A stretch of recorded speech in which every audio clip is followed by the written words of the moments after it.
Hi guys, so I just finished filming a video on books that are underhyped and I think are incredible. So now I'm just gonna list my top 5 YA books because I thought it would be fun and I have time on my hands, so might as well film 2 videos instead of 1. So the first book I may be talking to you guys about today is To All the Boys I've Ever Loved Before by Jenny Han. Now, I love this book. It was so different. The cover page is so pretty. There's a second book out, which I really want to read. It's just right now I've been so into fantasy that I haven't been getting around to it. But if I'm ever in a reading slump, that will be my go-to book.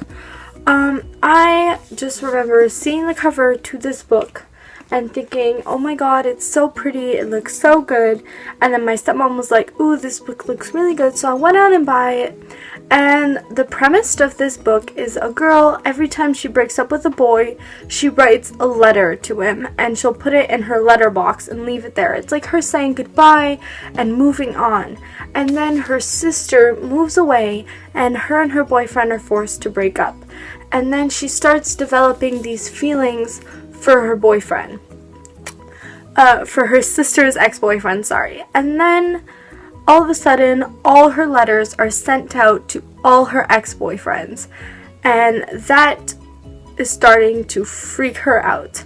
But she is so in love with her sister's ex-boyfriend that she pretends to have a boyfriend to make him jealous. And it's just so girly but so refreshing and funny and entertaining, and I love the ending to this book, which is a reason why I don't want to read the second one, because this book just touched my heart and I love the ending and I thought it would be a great standalone.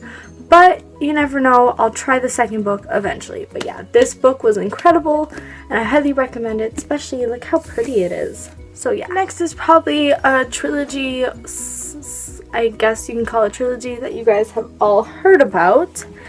And that is Anna and the French Kiss, Lola and the Boy Next Door, and Isla and the Happily Ever After. I have yet to read Isla and the Happily Ever After, but I have read these 2 books and they are so good, they're so refreshing, they're so cute, and it feels real. The love isn't forced, it's not lust, it's not love at first sight, it develops. And the way it develops makes you smile and makes you happy, because if you've ever been in love, you can relate to it, the way it develops and the way it builds over time. And I was reading this book and I was just thinking about my relationship and how good it feels to be in a healthy relationship. And I just find it's really hard to express what love is sometimes, because it varies from different people and a lot of people misinterpret love and lust, and this book just made people understand what love should be like. And there needs to be more people reading this, because a lot of people need to know what love is and need to understand that it's not something to take on lightly. And I feel like this book did a very good job of expressing that. So did Lola and the Boy Next Door, and Isla and the Happily Ever After. I don't know yet, so I will eventually review these 3 books. But yeah, definitely a good contemporary novel. Next, which is a pretty obvious one, is The Fault in Our Stars by John Green. I've done a book talk about this book. Basically all the John Greens are good contemporary books, except for Looking for Alaska. I don't know why, it just didn't do it for me. Everyone loves it, I just couldn't finish it. I read it every once in a while, I read 20 pages, put it down when I'm in a reading slump, I'll just read 10 pages. I'll eventually finish it. It's not one of those books where you forget what happened, because nothing is easy to forget in this book. But The Fault in Our Stars is the first romance YA book I've ever read, and it was incredible, and it brought me into this new genre of reading.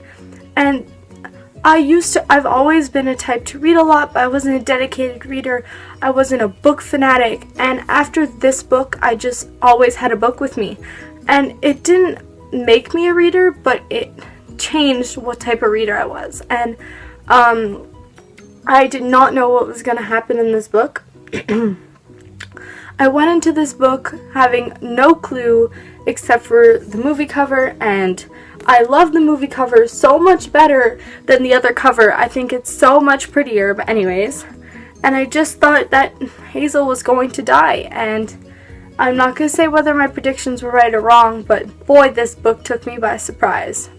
So I definitely recommend it, and don't go spoiling it for yourself, although probably everyone has already watched the movie. The fourth book I have for you guys today, and I haven't heard that many people talk about it, is OCD Love Story. Now, this book is incredible. It's so different. It is about this girl called Bea, and basically Bea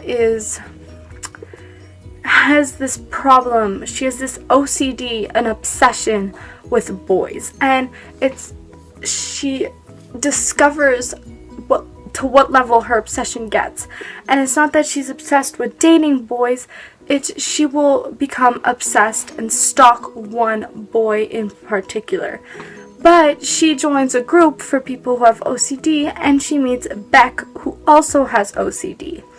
And his OCD is he always has to wash his hands. And they're both really freaky and weird, but their romance is so cute and so adorable. And this book just showed me a different perspective about everyone. If a boy stalks a girl, everyone calls him creepy and weird, but this book showed me that it's sort of sad because they can't help themselves, and it just shines on a light on a topic that not a lot of books do it, and it makes you understand their point of view. We don't know what it's like to have OCD, and we don't know what these people go through, and this book just showed us and made me open my eyes to that it's not always their fault. So I truly enjoyed this book. I highly recommend it, and it was just so incredible. Just read it, guys. It didn't take me long. I was addicted. I read the entire thing. It was just so good. So yeah, definitely one of my top 3 YA books. Next has to be one of my all-time favorite books. I have lent it out to my aunt, but I will just give you the premise of it. I don't know how to put pictures in my video, but I will leave a link to what it looks like below, or a link on where to buy it.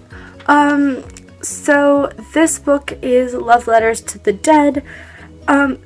This book just took me away. It is about a girl who her sister dies, and in her English class she has to write a letter to a dead person, and she does this assignment, but then it sort of becomes a journal, and every chapter is a new person she's writing to, and the story is told throughout these letters, but it's not like dear person, today I did this. It's not like that. The story flows throughout these letters, and it's just so unique and so beautifully well written, and there's romance, but she deals with so many other things, and there's some very serious topics, and it's like she's a mystery, and you think you know her in the beginning of the book, but the person you know at the end of the book and the beginning of the book are not the same, because the story goes from the past and the present, and she tells all these things that has happened to her, and you don't know how she is still able to smile after going through all these things. And it just shows you how you can deal with things, and there's romance, but it's not the main idea of the book. This book just taught me a lot about being a girl, and a lot about how to deal with certain situations, and that some people have it way worse than I do, and that no matter what, you can stay strong. And that is definitely my favorite part of this book. The character stays strong, and I just recommend it for any girl out there or any teenager to read this book, because it will help you and it will make you grow as a person, and it has to be one of my all-time favorite books because it's so sweet, and it's incredible the things this character goes through, and I loved it. I loved it so much. So yeah, definitely read it. I read this book in less than a day, how good it was. So just pick it up and read it. It's not harmful. The cover is beautiful. Everything is beautiful about this book. So please, please, please read this book. And then once you are done, tell me in the comments how you feel so we can fangirl together. So thank you guys so much for watching my top 5 contemporary novel books. hopefully you guys enjoyed, and we will be doing another one of these probably tonight because I'm feeling video-tatious. So bye guys!